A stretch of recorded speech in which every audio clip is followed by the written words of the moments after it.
Hello everyone. आज इस video में मैं बात करने वाली हूँ exposure and response prevention therapy के लिए, जो कि सीबीटी की तरह ही एक पॉपुलर थेरेपी है। इससे अगर आपको ओसीडी के कोई भी फियर्स हैं या नॉर्मल कोई भी आपके फियर्स, फोबियाज, आपकी एंग्जाइटी प्रोड्यूसिंग सिचुएशंस होती हैं, उस थेरेपी की मदद से आप जब उन सिचुएशंस को फेस करते हैं तो धीरे धीरे आपका वो फियर ख़त्म होता चला जाता है और आप उन सिचुएशंस में एकदम नॉर्मल होते चले जाते हैं। अगर आपको भी किसी भी तरीके की ओसीडी है, किसी भी तरीके के फियर, फोबियाज हैं, कुछ ऐसी एंग्जाइटी प्रोड्यूसिंग सिचुएशंस हैं जिनको आप फेस नहीं कर पाते, तो ये वीडियो आप सभी लोगों के लिए है। इस वीडियो को शेयर करना ज़रूर याद रखना है। मेरे चैनल पर नए हैं तो सब्सक्राइब कर मुझसे ज़रूर जुड़िए, क्योंकि हर ट्यूसडे और सैटरडे को मैं आपके लिए सॉल्यूशन ओरिएंटेड वीडियोस लेकर आती हूँ। आपने अगर अभी तक मेरा ऐप डाउनलोड नहीं किया है, जिसमें आपको रिलैक्स रखने के लिए ब्रीदिंग एक्सरसाइजेस, मेडिटेशन और अफर्मेशंस है, तो अभी डाउनलोड कर लीजिए। और मेरी masterpiece book dear depression let's break up पढ़ना चाहते हैं तो ज़रूर पढ़िए। चलिए इस वीडियो को शुरू करते हैं। ये देखते हैं ईआरपी के लिए क्या करना होता है। कोई भी हमें ट्रिगर मिलता है, अब वो ट्रिगर कुछ भी हो सकता है, कोई सिचुएशन हो सकती है, कोई पर्सन हो सकता है, कोई साउंड हो सकता है, कोई इमेज हो सकती है, कोई फीलिंग हो सकती है, किसी भी तरीके का आपको एक्सटर्नल, इंटरनल कोई भी ट्रिगर मिल सकता है। तो ये इंटरनल भी हो सकता है आपका, और आपका एक्सटर्नल भी हो सकता है। किसी भी तरीके का कोई भी ट्रिगर आपको मिलता है, तो जैसे ही वो ट्रिगर आपको मिलता है तो आपके दिमाग में कुछ ऑब्सेशन यानी कि ऑटोमेटिक थॉट अपने आप ही आने लग जाते हैं। और उन ऑटोमेटिक थॉट में इतना एंग्जाइटी और डिस्ट्रेस होता है आपको कि आप उसको बेसिकली अवॉइड करना चाहते हैं।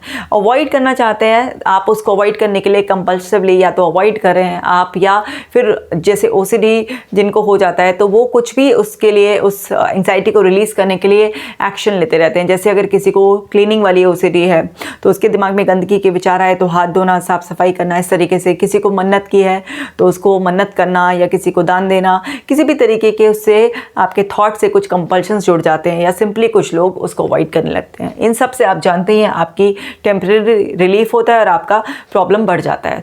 बट ईआरपी में क्या करते हैं हम जब वो आपको एंग्जाइटी और डिस्ट्रेस बहुत ज़्यादा फील हो रहा होता है तो उसको रेजिस्ट करना सिखाते हैं और उसे कन्फ्रंट कर उस सिचुएशन में जब आप उसे कन्फ्रंट करते हैं, यानी कि उसका सामना करते हैं डटकर, तो धीरे धीरे आप उन सिचुएशन में नॉर्मल हो जाते हैं। आप देखिए, कोई भी न्यू सिचुएशंस में भी जनरली, भले ही आपको कोई स्पेसिफिक ओसीडी नहीं है या कोई और फियर, फोबियाज नहीं है, कई बार नई सिचुएशंस में भी जाते हुए आपको एंग्जाइटी होती है। तो जब आप उन्हें फेस करते हैं, पहली बार में आपके पास एक्सपीरियंस आता है, तो आप शायद उतना कंफर्टेबल तब भी ना हो, लेकिन हाँ, पहले के मुकाबले थोड़ा कंफर्ट आप में आता है। जब आप उन सिचुएशंस को 2-4 बार रिपीट कर लेते हैं तो आप देखते हैं कि वो सिचुएशन आपके लिए नॉर्मल हो जाती है। जैसे अगर कोई विलेज में रहने वाला पर्सन पहली बार किसी बहुत बड़े मॉल में जाए या शॉपिंग सेंटर में जाए, किसी 5 स्टार होटल में जाए, तो उसको उस सिचुएशन, जो कि एक पॉजिटिव है, जहाँ पर किसी तरीके का कोई थ्रेट नहीं है, लेकिन फिर भी उसको कुछ अनकंफर्टेबल फीलिंग्स आ सकती हैं। लेकिन जैसे ही वो 5-7 बार जाएगा तो वो उसी सिचुएशन के लिए एकदम नॉर्मल होता चला जाएगा। तो ये जब उन सिचुएशंस के लिए ऐसा काम करता है, तो ऐसे ही चाहे आपको एंग्जाइटी, फियर, फोबियाज किसी भी सिचुएशन के लिए हो, ईआरपी यानी कि आपको एक्सपोजर करना सिखाती है। अब ईआरपी में क्या है, एक तो है एक्सपोजर, यानी कि उस सिचुएशन को एक्सपोज करो। अब एक्सपोज तो कर दिया उस सिचुएशन को, लेकिन एंग्जाइटी नहीं बढ़ानी है हमें उसमें, या अपने कंपल्शंस नहीं करने हैं कि एक्सपोज तो कर दिया लेकिन कंपल्शन भी कर रहे हैं। कंपल्शंस नहीं करने हैं, ना ही अपनी एंग्जाइटी को बढ़ने देना है। उस सिचुएशन को फेस करने से जो रिस्पॉन्स आ रहा है उसको प्रिवेंट करना है, और हमें उस रिस्पॉन्स को एक नए रिस्पॉन्स से रिप्लेस करना है। ये बेसिकली ईआरपी का पर्पस होता है, चाहे आप उसे किसी भी पर्पस से, किसी भी प्रॉब्लम को ट्रीट करने के लिए यूज कर रहे हो। तो आप समझते हैं कैसे करेंगे। सबसे पहले आपको अपनी एक एक्सपोजर हिरार्की तैयार कर लेनी है। जितने भी आपके स्पेसिफिक कोई भी सिचुएशंस हैं जिसमें आपको एंग्जाइटी होती है, बहुत ज़्यादा आपको डर लगता है, जैसे फॉर एग्जांपल क्लीनिंग वालों के लिए उनके लिए मान लीजिए एक ऐसी सिचुएशन है कि अगर कोई उनके बिस्तर पर आकर बैठ जाता है तो उनको बहुत ज़्यादा एंग्जाइटी होने लगती है, गंदा गंदा फील होने लगता है, और वो इस बात से गुस्सा हो जाते हैं, या फिर उनका मन करता है कि बस आप इस बेडशीट को धो दो यहाँ से। ये सिचुएशन हो सकती है। जैसे मान लीजिए किसी ने उन्होंने कोई दरवाज़ों को छुआ तो उसको लगता है कि भाई ये दरवाजे को छूने से ना मेरे हाथ गंदे हो गए, तो ये सिचुएशन हो सकती है। मतलब इस तरीके से सपोज कीजिए किसी को रिलीजियस सोसाइटी है तो उनको क्या है कि अगर भगवान को जितने भी रास्ते में जो है ना मंदिर पड़े हैं या कोई भी ऐसे धार्मिक संस्थान पड़े हैं, अगर उन्होंने माथा नहीं टेका तो उससे कुछ हो जाएगा। तो ये सिचुएशंस जो हैं वो उनके लिए एंग्जाइटी प्रोड्यूसिंग सिचुएशन है कि वो बिना माथा टेके बिना हाथ जोड़े आके नहीं बढ़ सकते।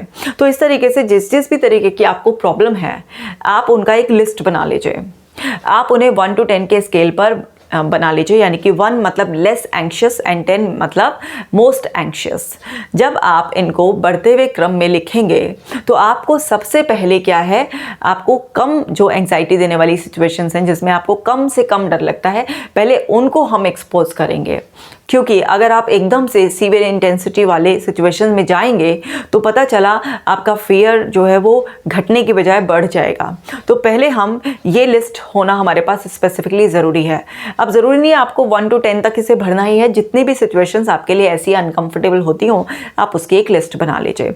चाहे आपका कोई भी फियर हो या किसी भी तरीके का ऑब्सेशन आपके अंदर हो, उसकी एक लिस्ट, क्लियर लिस्ट बनानी है आपको। कैसे? बढ़ते हुए क्रम में। यानी कि एक सिचुएशन जैसे क्लीनिंग का ही है तो उसको पर्सन को मान लीजिए कि उसके घर में आकर कोई उसके बिस्तर पर बैठता है तो ये उसको सपोज कीजिए 2 लेवल की एंग्जाइटी देती है। लेकिन अगर वो किसी दूसरे के घर पे जाता है और उसको कोई उसके बिस्तर पर मतलब उनके बिस्तर पर बैठने के लिए कह देता है तो वो सिचुएशन उसको 8 नंबर की इतनी एंग्जाइटी दे देती है, बहुत ज़्यादा। सो वो क्या है, आपने इसको बढ़ते हुए क्रम में जब ये बना लिया, आप स्पेसिफिक हो गए, बिल्कुल क्लियर हो गए। अब इसके बाद नेक्स्ट स्टेप क्या लेना है? नेक्स्ट स्टेप आपको लेना है एक्सपोजर की क्वालिटीज़ क्या होती हैं, इस बातों को ध्यान में रखना है।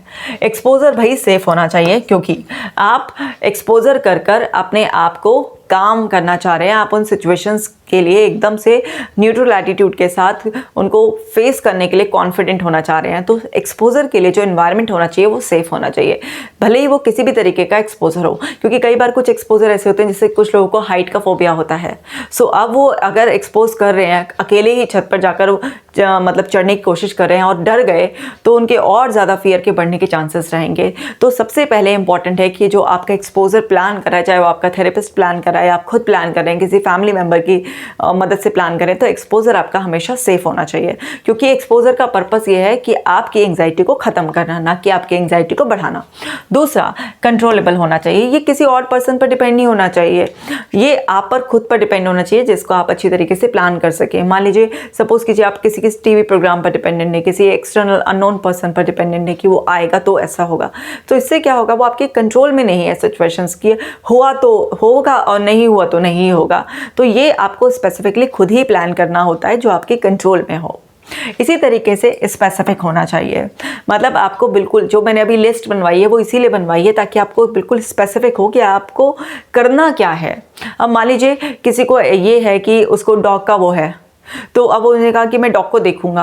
अब वो डॉग को देखूंगा इतना कोई स्पेसिफिक नहीं है। अब उसको ये पूरा बताना है कि जब मेरे पड़ोस वाले अंकल बराबर में अपने डॉग को शाम के टाइम इवनिंग वॉक के लिए 6 बजे के करीब लेकर निकलते हैं तो मैं उसको अपने दरवाजे के पास से खड़ा होकर देखूंगा। अब ये क्या हो गया, ये एक बिल्कुल स्पेसिफिक बात हो गई। सो उसमें आप स्पेसिफिक बात, अब ये होगा कि भाई हम दूसरे के डॉग को देख रहे हैं तो वो कंट्रोलेबल वाला फैक्टर कहाँ से हुआ? ये इसलिए कंट्रोलेबल वाला फैक्टर का पॉइंट इसमें नहीं आया क्योंकि आपको पहले से पता है कि डेली उनका रूटीन है कि वो शाम को 6 बजे के करीब वो निकलते हैं। या फिर आप उनसे रिक्वेस्ट भी कर सकते हैं, आपके फैमिली मेम्बर को रिक्वेस्ट भी कर सकता है। ये ऐसी चीज़ है जो आपके हाथ में है, क्योंकि आप खुद का अपना डॉग नहीं पाल सकते, या एकदम से आप किसी भी अननोन डॉग के, रोड डॉग जिनका कुछ भरोसा नहीं होता, उनके सामने जाकर आप एक्सपोजर नहीं कर सकते। तो इस तरीके के स्पेसिफिक जो है ना आप सिचुएशंस को प्लान करें। इसके साथ साथ रिपीटेबल एक्सपोजर ऐसा होना चाहिए जिसको आप कई बार रिपीट कर सकें। बिकॉज जब आप उसे रिपीट करते हैं, जैसे मैंने अभी एग्जांपल देकर बताया था, पहली बार में थोड़ा कंफर्ट आएगा आपको, दूसरी में और कंफर्ट आएगा, तीसरी में और कंफर्ट आएगा। इस तरीके से जैसे ही आप उसके 4-5 बार एक्सपोजर करेंगे आप देखेंगे कि हर बार आप और कंफर्टेबल होते चले जाएंगे। अब ये देखिए, इस तरीके की आपको वर्कशीट बनानी है, रिस्पॉन्स प्रिवेंशन प्लान। आपने स्पेसिफिकली बना लिया अपना 1 to 10 के स्केल पर, 1 लेस एंशियस, 10 मोस्ट एंशियस के हिसाब से। देन उसके पास आपको रिस्पॉन्स प्रिवेंशन प्लान बनाना है। सबसे पहले लिखेंगे टारगेट, फियर एंड ऑब्सेशन, यानी कि वो जो आपने 1 से लेकर 10 तक की लिस्ट बनाई है उसमें पहले 1 नंबर वाला आपने लिख दिया। जैसे सपोज आपने लिखा कि दरवाज़ों को या खिड़कियों को छूने के बाद या फिर किसी भी सामान को छूने के बाद हाथ धोने की अर्ज जो उठती है मन में, वो बहुत ज़्यादा एंग्जाइटी देती है। ठीक है, सपोज़ आपने ये लिखा हुआ था उस पर, या किसी ने कुछ और लिखा था, सो आपने जो भी है आपका यहाँ पे स्पेसिफिकली आपने लिख दिया। फिर उसके बाद आपने during my planned exposure time When my fear obsession tells me to do this, यानी कि अभी तक जो आपका ऑब्सेशन, जो फियर था, जो आपको अभी तक करने के लिए कहता था, यानी कि आपका जो कंपल्शन था उस सिचुएशन में कि जब आपने किसी दरवाजे को छुआ तो आप अभी तक क्या करते थे? तो आप हाथ धोते थे, आपके अंदर एक अर्ज उठती थी कि मेरे को हाथ धोने हैं जाकर, और हाथ भी अगर आप 4 बार धोते थे या डिफरेंट सोप से धोते थे, कोई स्पेसिफिक पैटर्न में धोते थे, जो भी अभी तक आपका जो ऑब्सेशन फियर आपसे करवाता था वो आपको यहाँ पर लिखना है। Then I will do instead do this, मैं जो है ना उसकी बजाय क्या करूँगा? I will instead do this, एक स्पेसिफिक प्लान आपके पास होना चाहिए। अब वो कहाँ से आएगा? वो आपका है तो थेरेपिस्ट आपको गाइड करेगा, या आपके घर में कोई और दूसरा पर्सन है जो नॉर्मली हाथ धोता है, आप उससे भी ऑब्जर्वेशन लर्निंग से सीख कर अपना खुद भी डिसाइड कर सकते हैं कि अभी तक आप ये कर रहे थे, अब आप क्या करेंगे। तो जैसे मान लीजिए इस बार आपने ये एक्सपोजर करा कि भाई आपने दरवाजे को छुआ, तो आप माइंडफुल रहेंगे कि जब आप किसी दरवाजे को छू रहे हैं तो वो देखेंगे कि इस दरवाजे को मैं छू रहा हूँ, ये मेरे घर का दरवाज़ा है, और इस पर भले ही मेरे फैमिली मेम्बर्स के हाथ लगते हैं लेकिन इस पर कोई भी मुझे ऐसी विजिबल गंदगी नहीं नज़र आ रही है।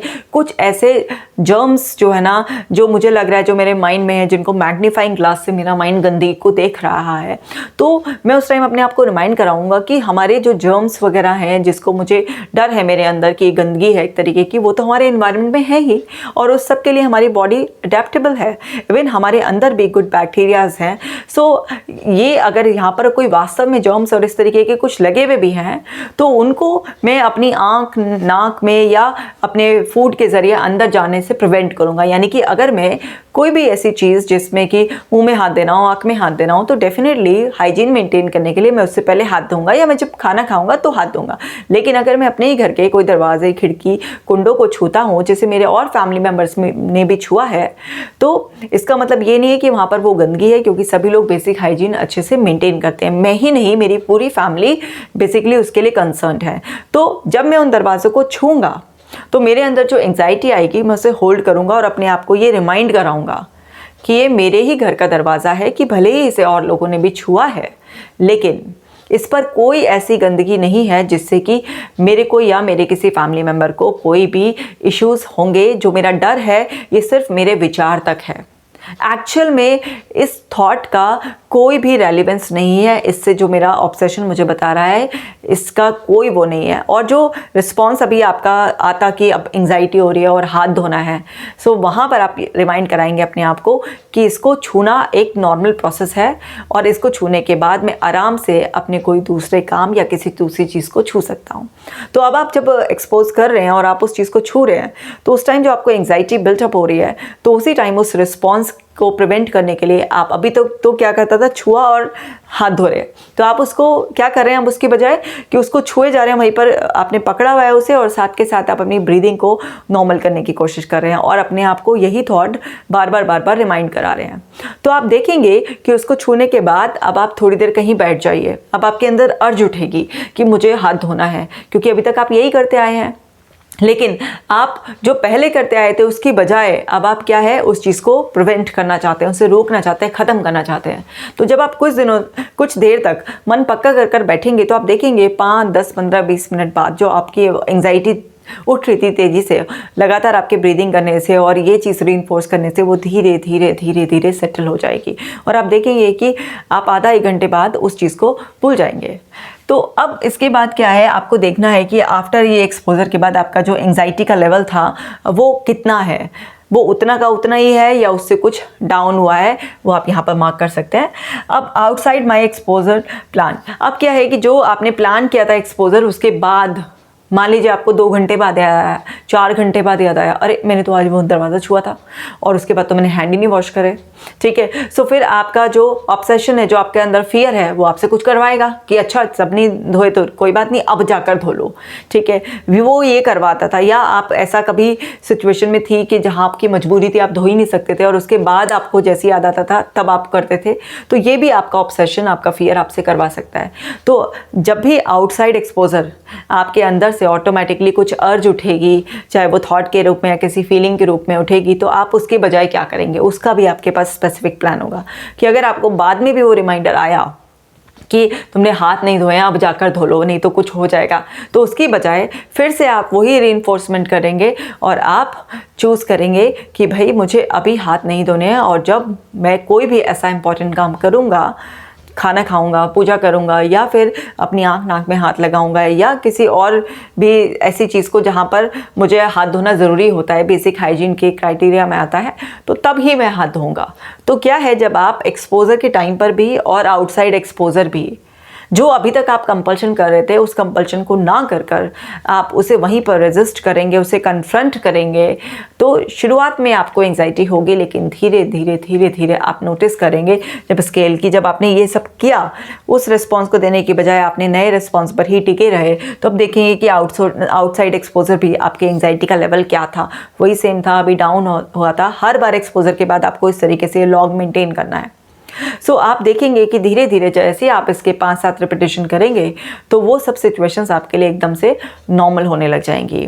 देखिए, बिना पानी में उतरे, बिना गीला हुए आप कभी स्विमिंग नहीं सीख पाएंगे, चाहे आप 100 या 1000 या 10,000 भी किताबें स्विमिंग की पढ़ लेंगे। इसी तरीके से आपको ERP कितनी भी समझ में आ जाएगी कि पहले एक लॉग बनाना होता है, देन इस तरीके से हर एक सिचुएशन का रिस्पॉन्स प्रिवेंशन प्लान बनाना होता है, उसकी क्वालिटीज़ क्या क्या होती हैं, सेफ़ होना चाहिए, कंट्रोलेबल होना चाहिए, स्पेसिफिक होना चाहिए, रिपीटेबल होना चाहिए, ये सब कुछ भी समझ में आ जाएगा। और इसकी बहुत सारी और भी टेक्निक्स होती हैं, स्पेसिफिक इश्यूज़ के हिसाब से बहुत सारी टेक्निक्स होती हैं।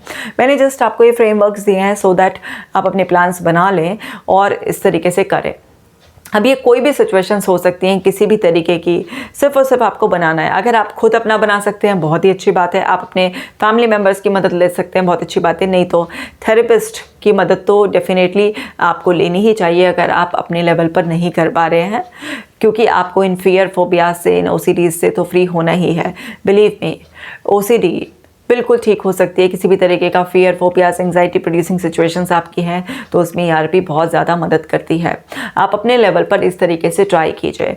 अगर आप अपने लेवल पर कर पाते हैं, बहुत अच्छी बात है, और अगर नहीं कर पाते हैं, कोई भी तरीके की दिक्कत आ रही है, तो आप ऐसा कीजिएगा, अपने ऐसे exposure and response prevention plan को बना के कमेंट सेक्शन में पोस्ट कर दीजिएगा। मैं आप लोगों के लिए टाइम निकाल कर, एकदम मैं सारे कमेंट्स का रिप्लाई नहीं कर पाऊंगी, लेकिन मैं धीरे धीरे अपनी टीम को बोलूँगी कि वो मुझे कमेंट्स जो है ना भेज दें, और मैं उनको, अगर उसमें जो आपने एक्सपोजर प्लान बनाया है उसमें अगर कोई भी इम्प्रूवमेंट लगेगा कि और इम्प्रूव हो जाना चाहिए, तो मैं डेफिनेटली वो एफर्ट्स आपके लिए डालूंगी और आपको हम रिप्लाई ज़रूर करेंगे उन कमेंट्स पर। तो उम्मीद करती हूँ कि ये आपको बहुत हेल्प करेगा। इस तरीके से अपना एक्सपोजर का हायरार्की तैयार कीजिए और हर सिचुएशन के लिए एक्सक्लूसिवली आप रिस्पॉन्स प्रिवेंशन प्लान बनाइए, और साथ के साथ ब्रीदिंग एक्सरसाइजेस और डाइट का ख्याल रखना बहुत ज़्यादा इंपॉर्टेंट है। सो आपको OCD की फ्री एक्सरसाइजेस मेरे ऐप पर मिल जाएंगी, अभी डाउनलोड कर लीजिए, और उन ब्रीदिंग एक्सरसाइजेस को दोनों टाइम 30 मिनट्स आपको ब्रीदिंग एक्सरसाइजेस ज़रूर करनी है, और साथ ही इस तरीके से एक्सपोजर कीजिए। आप अपने फियर, अपने ऑब्सेशन से फ्री हो जाएंगे। मैं मिलूंगी आपसे अगले वीडियो में, तब तक आप अपना ख्याल रखिएगा।